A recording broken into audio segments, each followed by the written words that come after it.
In a world where trademark filings are soaring, with a staggering 18.1 million class counts in 2021 alone, can you afford to leave your brand unprotected?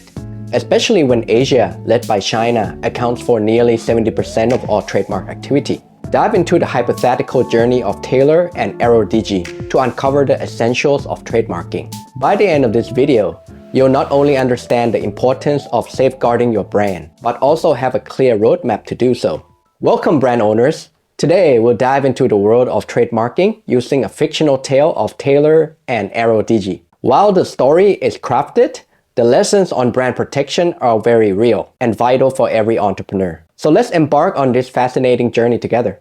Picture a young Taylor studying mechanical engineering at a renowned US university. During a winter break, he decides to explore Chiang Mai, Thailand, a place he's always wanted to visit. But instead of a clear sky, he met with a thick haze. The air feels heavy, locals wear masks, and he learns that Chiang Mai was recently ranked as the world's most polluted city. Talking to residents, he hears about the health issues they face. Over 12,000 people went to the hospital with breathing problems in just 3 months. The cause? Massive fires leading to dangerous air pollution. Taylor starts thinking, what if there was a way to help people breathe better? Not just a regular air purifier, but something more personal and portable. He imagines a device, small enough to be carried around, yet powerful. A personalized air purifier that users can wear, almost like a necklace. It would have sensors to detect pollution levels and adjust its filtering power. Plus, it could connect to smartphones, letting users track air quality and their health. Filled with this idea, Taylor heads back to the US. He's not just bringing back memories from his trip, but a mission to create a brand that offers clean air, one breath at a time. Every great invention needs a name that sticks. For Taylor, this wasn't just about picking a catchy name, but about understanding the world of trademarks. He first thought of Pure Tech, a name that directly described the technology's purity. However, while descriptive trademarks can be used, they often require a secondary meaning to gain protection. In simpler terms, Pure Tech would need to be so widely recognized that when people hear it, they immediately think of his specific product, rather than just a purity of technology. Next, he thought of BreatheSync. Suggestive trademarks like BreatheSync are valuable because they require consumers to use their imagination to connect the mark with the product, making them inherently distinctive and offering moderate legal protection. Taylor, aiming for the pinnacle of trademark strength, he decided on a fanciful name, one that would be inherently distinctive and offer the highest level of protection. Thus, AeroDigi was conceived. Aero symbolizing air and Digi alluding to the digital capabilities. Next was the logo. Taylor envisioned a symbol that would seamlessly blend the essence of clean air with digital innovation. After numerous sketches and iterations, he landed a design that perfectly encapsulated his vision. Every detail mattered to Taylor. From understanding the nuances of trademarks to finalizing the logo, he was on a mission. A mission to ensure that when people thought of a personalized air purification, they thought of his brand. And so, with a name and a logo in place, Taylor was ready to step into the world of brand identity, fully equipped with the knowledge of trademarks and the passion to make his mark. Once Taylor had his brand identity in mind, the next crucial step was ensuring its uniqueness. In a world filled with brands, how do you make sure yours stands out and is protected? Taylor began his search with the WIPO Global Brand Database. It's a comprehensive platform that provides information on trademarks from all over the world. But why start global? Well, Taylor had aspirations. He wasn't just looking at the US market. He remembered his time in Thailand and considered other key markets where he envisioned AeroDigi making the difference. After a broad search on WIPO, he drilled down to specific countries, the US, Thailand, and a few other potential markets. Each country has its own trademark database, offering detailed insights. Now, during his research, Taylor came across two terms, niche classification and Vienna classification. These might sound complex, but they are essentially for anyone diving into the trademark world. Niche classification is all about categorizing goods and services. It helps applicants decide under which class their product or service falls. For Taylor, understanding this was a key to ensure AeroDigi was correctly classified. On the other hand, Vienna classification deals with the figurative elements of the marks. Since AeroDigi's logo was a blend of clean air and digital elements, understanding this classification helped Taylor ensure his logo was unique and protected. With the right tools and knowledge, Taylor was on his way to ensuring AeroDigi's place in the global market. Having ensured AeroDigi's uniqueness, Taylor's next challenge was to navigate the official trademarking process. The US, being his primary market, was his first stop. He learned that trademarking isn't just about filling out forms. It's a structured process. First, he had to determine if trademarking was right for AeroDigi trademarks, protect brand names and logos used on goods and services, ensuring no one else can use or profit from them. Taylor prepared a detailed application for the USPTO. This involved selecting a mark format, identifying the goods and services the mark would apply to, and ensuring no similar trademarks existed in the US.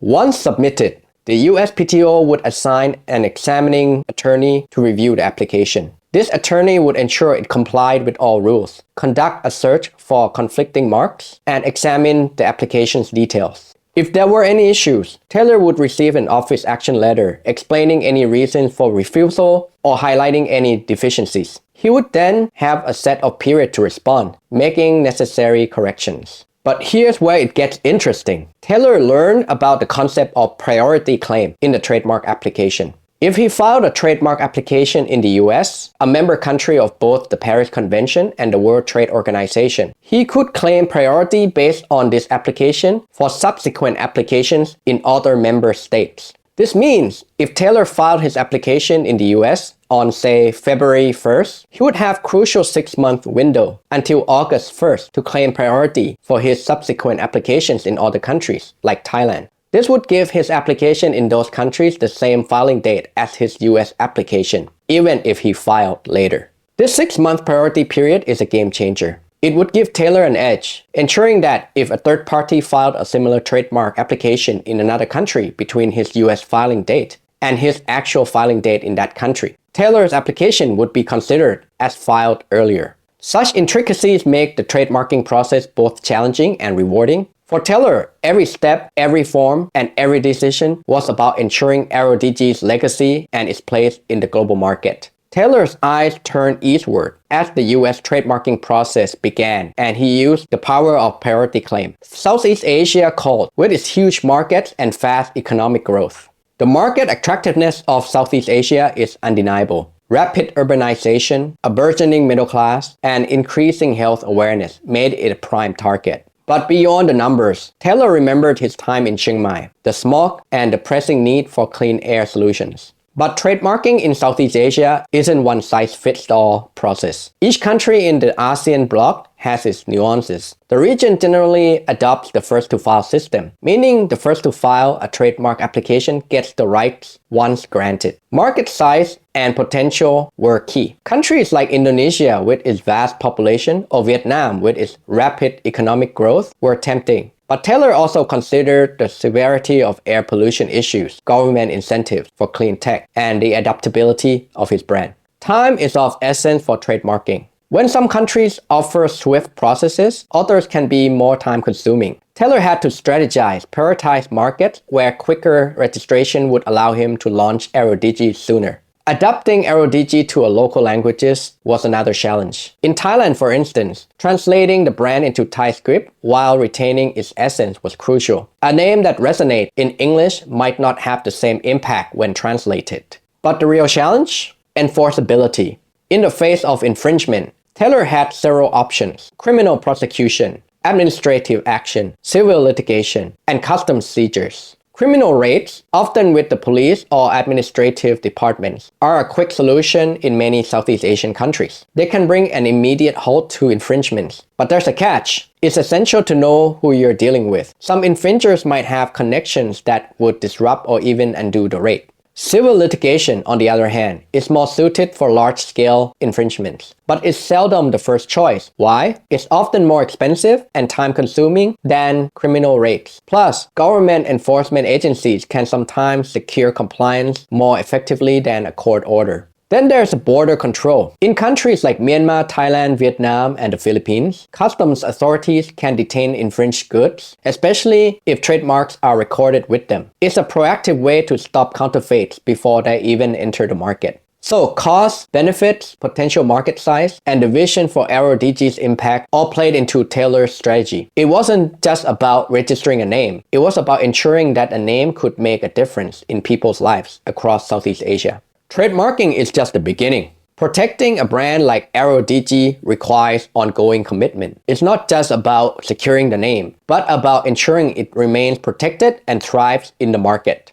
Firstly, let's talk tools. Internationally, the WIPO's eMadrid platform is a game changer. Once you have registered, the monitor your registration feature becomes your best friend, keeping you updated on every movement of your trademark. But what about the vast digital landscape? We have various brand monitoring tools. Tools like Google Alerts let you set keywords like your brand name and notify you whenever they're mentioned online. Renewals can't be overlooked. Trademarks have a shelf life. They need rejuvenation. The WIPO's guide on renewals is a roadmap detailing how to keep your trademark alive and kicking. Eyeing Southeast Asia? The ASEAN TM view is your go-to. It consolidates trademarks in the ASEAN region, giving you a panoramic view. But a pro tip? Always record your trademark with the local authorities or customs. It's an added layer of protection, shielding you from potential infringements. Being proactive is the key. Setting up alerts, leverage online monitoring tools, and ensure your trademarks are recorded with the local customs. This multifaceted approach doesn't just protect your brand, it fortifies them. For Taylor, these strategies ensure that AeroDigi isn't just a fleeting idea, but a lasting legacy. With the right tools, strategies, and a vigilant approach, your brand can stand tall amidst the ever-changing global marketplace. So before we wrap up, we have something exciting coming your way. Taylor's journey with AeroDigi is far from over. Next week, we'll be diving deep into another crucial aspect of innovation. Join us as we explore the world of patents in Patent Your New Product Idea Step-by-Step Guide. If you ever had a groundbreaking idea for invention, you wouldn't want to miss this. So mark your calendars and stay alert. As we've journeyed with Taylor from Chiang Mai's challenges to the intricacies of global brand protection, the essence of a brand has been illuminated. It's more than a name or a logo. It's a legacy and a promise. Your brand is your voice in the global chorus. So what's your unique tune? Equip yourself with the tools and knowledge we have shared today and make your mark in the world. Start today, protect tomorrow.